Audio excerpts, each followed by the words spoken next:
Good evening. I'm meteorologist KJ Allen in the Georgia WeatherNet 24-hour Storm Center. The time is 8:36. Just want to give you an update on what's going on with our severe weather potential as we move through the overnight hours tonight. Yes, this will be an overnight severe weather maker, so that adds an extra layer of complication as far as getting those warnings out to you. So just want to make sure that you have a pretty good idea of the timing and a way to get your weather alerts through the overnight hours tonight so that you and your family stay safe. So first of all, let's take a look at our categorical risk coming in from the Storm Prediction Center. We had a level 3 out of 5 severe weather risk for northwest Georgia issued yesterday. That has been extended down to the south and to the east to cover the west side of metro Atlanta, Macon, all the way down to Albany. And the reason for that is we have a developing jet streak. So I'll talk about that and show you exactly what that means and why that's going to be a big weather maker overnight tonight. Typically, our severe weather comes in from the west, the sun sets, and our storms kind of settle down as we lose the heating from the sun.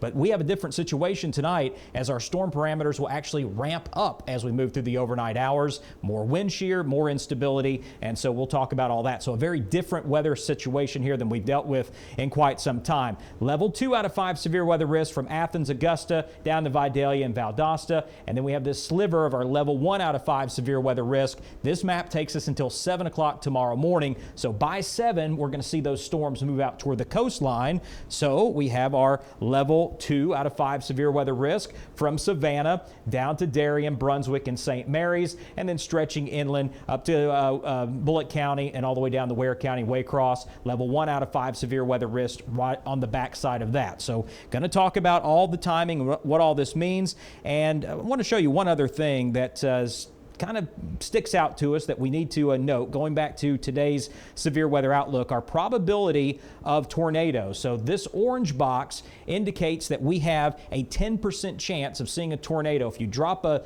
dot anywhere within this orange area, within 25 miles of that dot, a 10% chance. That may seem low. You may think, well, that's 90% chance we won't see one. But to put this in perspective, if you take the climatological data for April 2nd, April 3rd, a 10% chance is 25 times greater than on a typical day. So that shows you how significant that we're looking at. And in addition to that, the possibility of significant tornadoes in what we call the hatched area. So that does cover Atlanta all the way down in the southwest Georgia, where we have a decent probability of having EF2 or greater, those significant tornadoes. So our brief spin-up tornadoes will be likely through the overnight hours, but also the chance of more long track and more destructive EF2, EF3, and even greater tornadoes are possible through the overnight hours. So just want to show you that this is a serious storm system that we're looking at. It's been a while since we've seen a tornado hatched area here in the state of Georgia. Now, take a look at the modeling. It's a very colorful map here. This is showing our wind speed about 5,000 feet up in the atmosphere at 2 o'clock in the morning. So what this is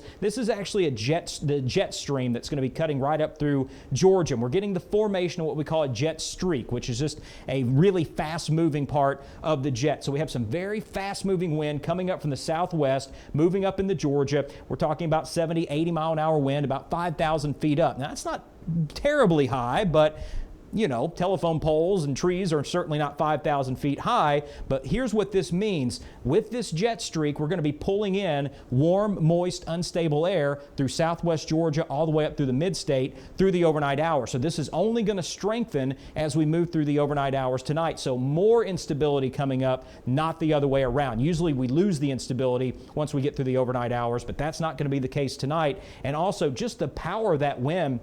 If we're at 80 miles an hour, 5,000 feet up, it's going to be less than that on the ground because of friction, but still 40, 50, 60 mile an hour wind is nothing to laugh at. And then once we get the actual line of storms moving in, we could see those gusts in excess of 70 miles an hour, could be greater than that. So strong straight line winds will be a big concern as we move through the overnight hours tonight. And again, the tornado risk is there as well. So now I'm going to take a look at the modeling, and I need to load this up. So this will take just a second, and we'll get all the timing and when these storms are going to be moving through. So we're getting all the data loaded in right now. But again, we're still going to be watching all that instability that will be building up, especially in the southwest Georgia, heading up toward the mid-state. And we're looking for a little bit more stable air up in northeast Georgia. So that's going to help things out just a little bit. So let's move forward here. This is our current time, 8:40. This is our model time, about 9 p.m. We see our thunderstorms in Alabama. We'll have some embedded thunderstorms here, some showers starting to move in the northwest Georgia, and a few scattered isolated showers out ahead of our main line. No big deal,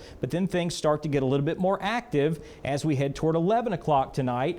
This line starting to move into West Metro Atlanta, Carrollton, Villa Rica, Six Flags, right into Atlanta. And we'll also see some thunderstorms in northwest Georgia from Rome and Dalton as well. Not really showing up here on this particular model scan, but just understand it's going to be there. Just connect the dots and they're going to be there. So that's where we're going to watch out for our severe weather moving into northwest Georgia by 10, 11 o'clock tonight, and then stretching down into Metro Atlanta as well. This is midnight. We're just right, and now 1 a.m., right along the I-85 corridor, so stretching from LaGrange just above Columbus, and then still through Atlanta up to Athens. Notice that our rain is starting to spread out a bit here, so showing that a little bit of stability is starting to factor its way in, but very much unstable air here to our southwest. So that's where we're going to watch out for those strong to severe storms and the tornado threat. This is 2 a.m. starting to move out of northwest Atlanta, Cobb County, Marietta going to be clearing out by about 3 o'clock, but the southeast suburbs, Fayetteville, heading down I-75 into Macon. Again, heavy rain along I-20, Thompson over to Augusta,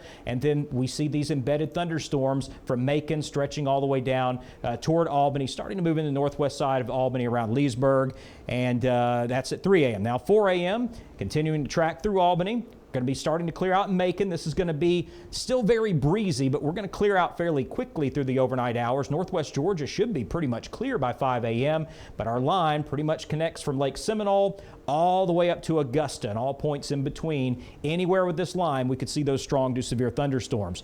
Our front stalls just a bit, slows up, so we head toward daybreak. This is 7 o'clock, and we have our thunderstorms over Statesboro, down to Douglas and Alma, and starting to head into Valdosta as well, and then continue on forward as we head toward 8, 9, 10 o'clock in the morning.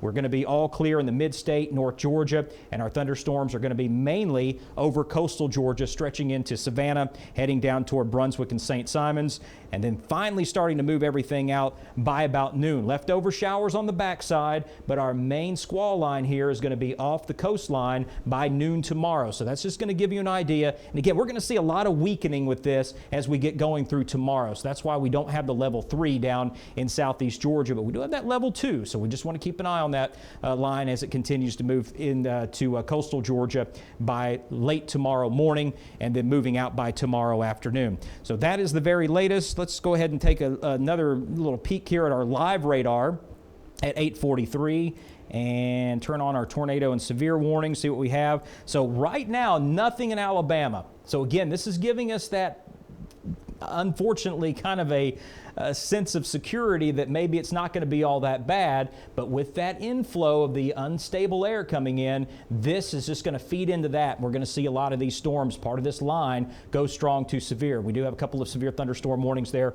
in south central Kentucky and then eastern Kentucky in the mountains with a tornado warning here. So all part of that main line that we're going to continue to keep an eye on. Going to be right here. Make sure that you have a way to get your severe weather alerts through the overnight hours. I will be here updating you, but I'm not sure. Obviously, we don't know how Facebook algorithms work. Nobody knows, so I'm not able to guarantee that I can get the information out to you on time, but here's the way to do it. NOAA Weather Radio. This is a Midland radio. I think it's $20, and this will wake you up in the middle of the night. So many times people say, well, I didn't hear the tornado siren. You're not going to hear a tornado siren at 3 o'clock in the morning. It will not happen. If you're depending on a tornado siren, you have no security whatsoever. You won't hear it, especially when the wind is going to be whipping like it will be tonight and the heavy rain. But these things will wake you up. Second best, your smartphone, but just make sure you have the silent turned off and have those wireless emergency alerts, the WIA alerts turned on so you can get the messages. These depend on the cellular network and they can go down in severe weather. The backbone of the NOAA Weather Radio system is a little bit more robust, so this is always your best bet. I always say to people, if you have a smoke detector in your house, you need a NOAA Weather Radio in your house as well. Want to keep you safe, keep your family safe, and again, going to be right here through the overnight hours, keeping you up to date from the Georgia Weather Net.